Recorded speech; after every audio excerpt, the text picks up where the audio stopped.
give more returns. Get more security and more interest on your fixed deposits from Sri Lanka's largest finance company, LMDtv Finance.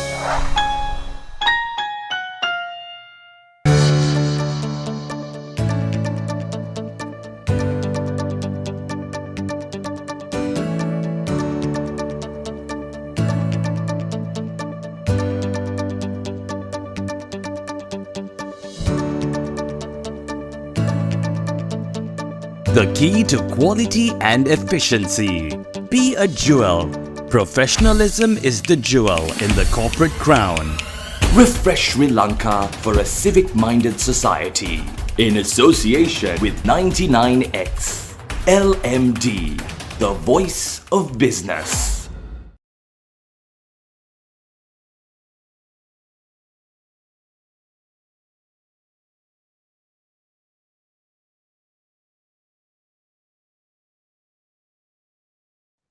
Hello and welcome to LMDtv. Tonight on the forum, we're zooming in on public-private partnerships. And with us, we have the chairman of Sri Lanka Telecom and Bairaha Farms, Mr. Reyaz Mihular.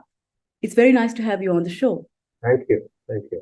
To start off our conversation today, public-private partnerships or PPPs are considered to be a very efficient mechanism that enables us to mobilize the resources and the expertise of the private sector towards the country's development initiatives. In your view, and from what you have been observing, how successful have PPPs been in Sri Lanka? A lot of people, I think, in Sri Lanka don't understand what real PPP is. PPP is all about sharing of risks.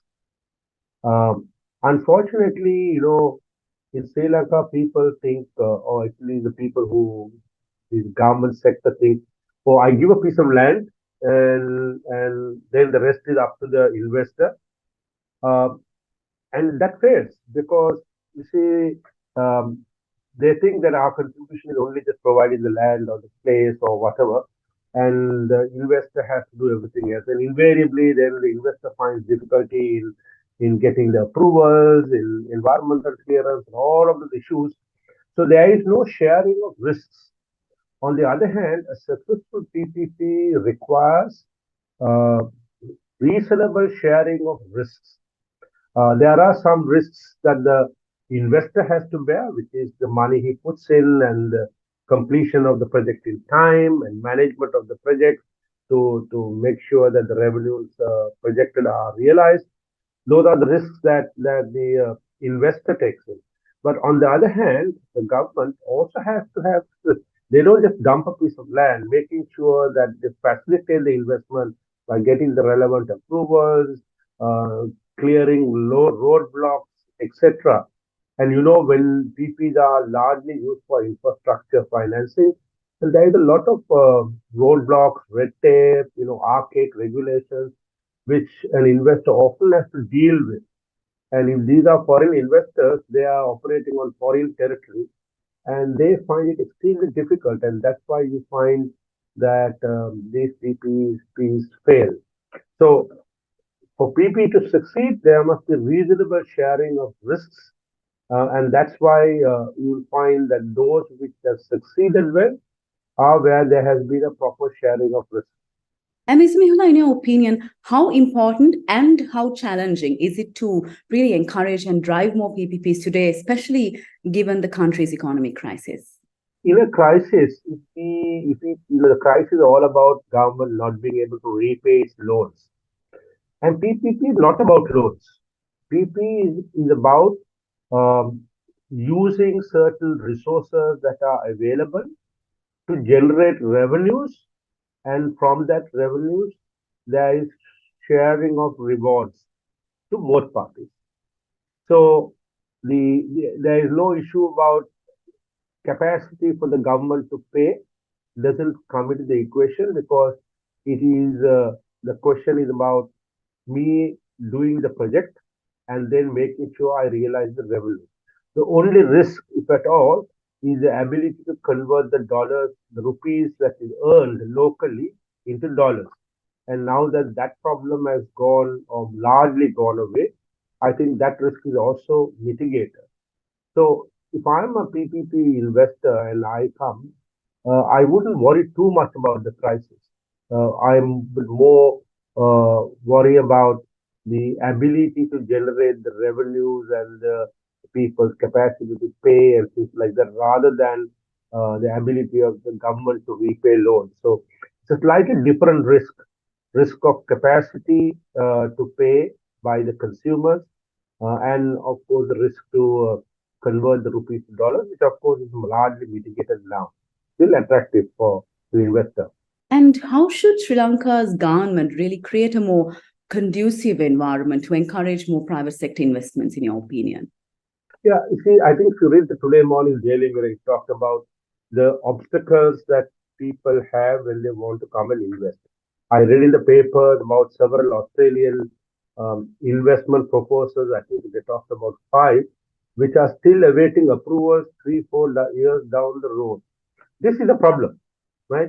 We have problems arising from, as per the papers, politicians asking for money and bureaucrats, right, who just are only finding ways in which they can look at how it cannot be done rather than how it can be done.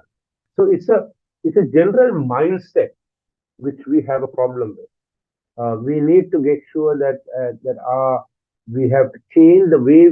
If you go back to when 1977, when the GCEC was set up by Upali Vijayawardena, who was made the first chairman, they had absolute power to cut through red tape and give approvals, and that's why you find that the BOI at that time, or the GCEC, was a success. But over time, the BOI has been, neutered and made into a virtually helpless body which has very little power. And people who come to the BOI now to get investment approval have to thereafter go through a whole lot of other agencies to get each of the approvals. Whereas it was meant to be a one-stop shop. So I know the President Vikramasinghe is trying to change and create a new all-powerful body called Invest Sri Lanka. I think it's the right direction. If he does manage to do that, then I think investment will come. Because to an investor, while people talk about tax holidays, I'm not saying it's not important, but more important to an investor is the ease of doing business. And Sri Lanka is now number 99 in the index. Not a very happy place to be. And I also saw that in the corruption index of 0 to 100, we are at 36, whereas 100 and 0 are too extreme. So we need to fix these issues if we want to get new investment to come in.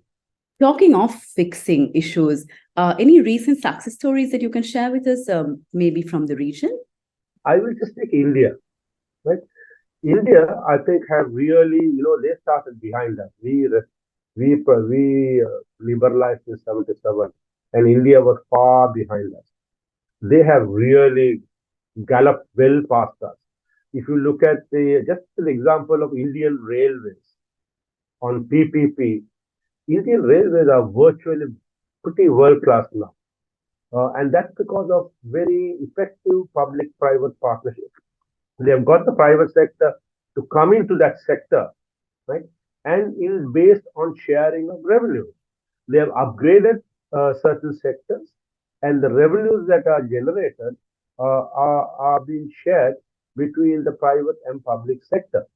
And if I remember seeing a clip, the guy who was Invest India CEO, Deepak somebody, he was speaking like a real private sector guy with KPIs and targets and, vision. We need people like that.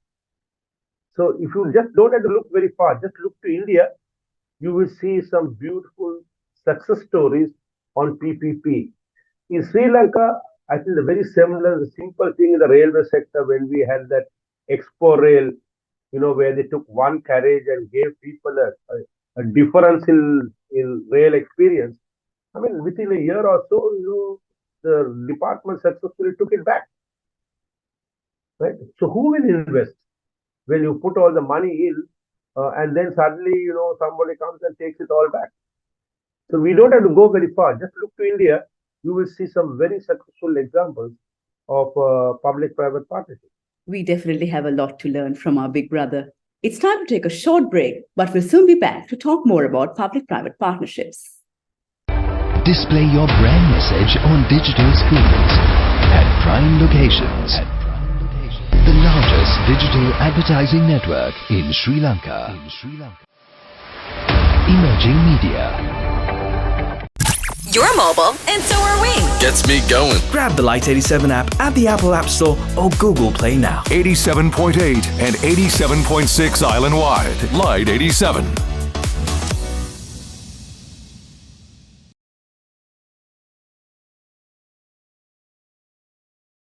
Welcome back to the show. We're speaking with the chairman of Sri Lanka Telecom and Bairaha Farms, Reyaz Mihular.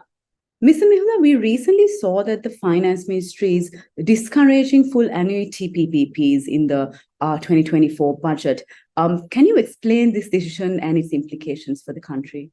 You see, full annuities are not PPPs. Actually, they are a different name for a loan.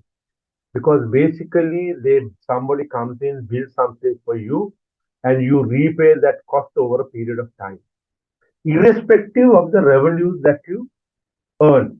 For example, they come and build a road, and the government says, I will pay you back over 5 or 7 years, irrespective of the tolls I collect on the road. That is a loan, effectively a loan. And what the finance minister says is, we don't want further loans in any other guise or disguised as PPPs or whatever. If it is a proper PPP, I'm building a road, toll road, then my repayment should come from the toll revenue. Of course, there are some things which are called partial annuities, what we call in this area called shadow tolls. For example, in the beginning of a period, you might find the revenues are not adequate for the investor. So the government might give a small minimum annuity, which is maybe 20% or 30% for a period till the revenue starts, generating, and then it tapers off. That is different from a full annuity. That is what is called shadow tolls in a road, or partial annuities in other projects. That's a PPP. A full annuity is not a PPP. It's actually a loan disguised as a PPP, because the investor is not taking any risks other than the credit risk. He builds it, and the government is going to pay him back over 7 or 8 years. So what happens is, why the finance minister said it should not be done is because we are understating our country's debt by calling it a PPP when it's actually a loan disguised as a PPP. By calling it a PPP, we are understating the country's total debt. And I think that's something the IMF came down hard, because the government has done this through various means, like getting, for example, the RDA to go and take loans for the roads, and that's not in the national debt profile. So these are some of the issues, and that's why I think the finance minister said full annuities should not be permitted, and I agree with that, because that's not PPP. And if I ask you, which sectors do you think are most in need of PPPs? I would just start with the rail sector. Sri Lanka is a beautiful country. And I know of late I have seen a few trains, like the train down south and train down to Jaffna, some more air-conditioned coaches. But if they can get private sector investment into the rail sector, people will pay. Right? You try booking first-class seats in some of these trains, it's all booked. So people say, I know even in India, while they have this the air-conditioned coaches, they do have a carriage, third-class carriages as well. So they're not ignoring the masses. But I think rail sector is one sector we can easily get in. The road sector is another, the motorways that can be done. The power sector, again, water sector. There are different infrastructure sectors that can fairly easily lend itself to PPP. But it is important that before we get into a PPP, and this is why I say we need a strong PPP unit, and I think there is one now, we have to first study and understand the risks and rewards of the project so that when we negotiate with the investor and decide on the sharing of risks and rewards, we take an informed decision, not a guesswork. Right now, people think, oh, PPP, though I'll give him this stretch, I'll give him this rail track, I'll give him this power sector. That's not PPP. You have to study each sector and say what are the risks, what are the possible rewards, so that once you study what you want to get into for PPP, then you can have an informed discussion with prospective investors and decide on who shares what risk and how the revenues are going to be shared. After all, the sharing of revenues will depend on the level of risk. More risk, more revenue. Less risk, less revenue. So government need to study the sectors it want to go in without, we should not do a spray and pray approach. We should maybe select 4, 5 sectors and say, okay, we're going to do PPP on these sectors and then say, for example, I think one thing, we talk about food crisis, we talk about food security. I know we have this thing about, you know, we must give small plots to all the farmers, and you know, as long as we have till 2, 3 acre plots for a farmer, the cost of production is going to be high because you can't do mechanization, you can't do advanced technology in agriculture with 2 or 3 acres. If you want to do advanced agriculture and increased productivity, you need to have uh, uh, at least 500 acres, 1,000 acres, 2,000 acres. Then you can invest in technology like drone technology for fertilization, applying fertilizer. Uh, you can use mechanical uh, devices for planting the seeds. You can do mechanical machines for harvesting. And I know, I mean, I share a company where we do some of this. And one example and I've told this as well. We have a rice plantation in Kantale, where we found that using a drone, we used only 20 liters of fertilizer per acre compared to 160 acres in the previous wave method. So just imagine we saved 1/8 application. We saved that amount of fertilizer, and that is translated to cost. When you have your cost of production comes down, then the cost of producing the paddy comes down, and then we can sell it at a reasonable price.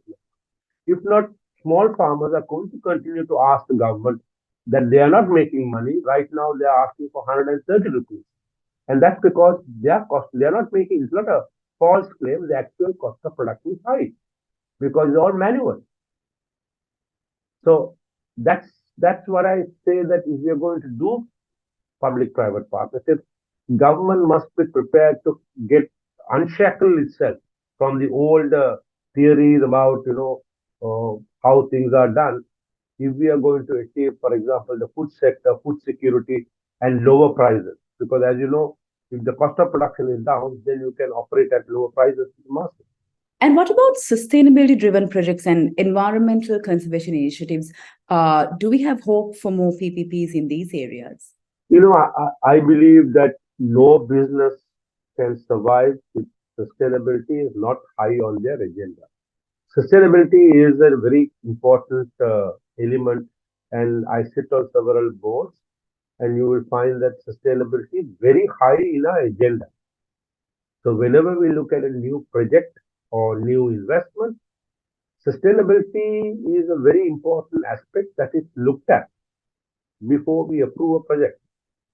So I think it's a no-brainer that sustainability has to be a very important aspect that has to be examined before you launch any project. And I think Sri Lankan businesses are increasingly looking at that more and more than they used to in the past, because they know, for example, power, you can't just expect to get all the power from the grid. So companies are increasingly looking at off-grid solutions. So to me, I think sustainability in business planning is essential. If not, companies will not survive. Ms. Mihula, we're almost at the end of our conversation. Any final thoughts that you would like to share with our audience today? We as a country, I think, are in a pretty critical situation. We went into a bankrupt situation, which I think we didn't deserve, or some people say we deserve because we voted with our hands and feet. But we have to get out of it now.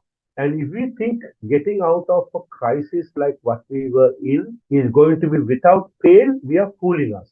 I know all of us professionals, including myself, we feel the pain with the taxes that are there. I mean, you earn $100, you pay $36 as taxes. It is a significant component, and it has a big impact on the capacity to spend and spend on areas that you want to. But I see these as things that we have to do if we want to get out of where we got ourselves into. People say, oh, we could have negotiated, better terms. Try, if you are bankrupt and you go to a bank and try negotiating terms, you will know what it feels like. So let us not kid ourselves. We have a big challenge ahead of us. We are not out of the woods completely, but I think we need to all put our heads together and say, okay, this is our country. I mean, if you don't, then you just go somewhere else. But we have all stuck and said, this is our country. We are going to make our future here. And if we are going to make our future here, that requires us to also make the necessary sacrifices to get us out. There are no fancy solutions or a silver bullet, as people say, to solve our problem. Just sheer dint of hard work, sacrifices, and I'm very confident that we Sri Lankans have it in us to pull this company out. All it requires us to stop, sitting on our armchairs and start, doing analysis. We sometimes we call this concept of paralysis by analysis, So let's stop too much of analysis and get down to brass tacks and pull this country out. We've been talking to the chairman of Sri Lanka Telecom and Bairaha Farms, Mr. Reyaz Mihular. It's been lovely having you on the show. That is all mine. And to all our viewers, thank you so much for joining us. Until next time, take care. Don't forget to subscribe to our YouTube channel and follow us on Facebook and Twitter. Thank you for watching and stay safe.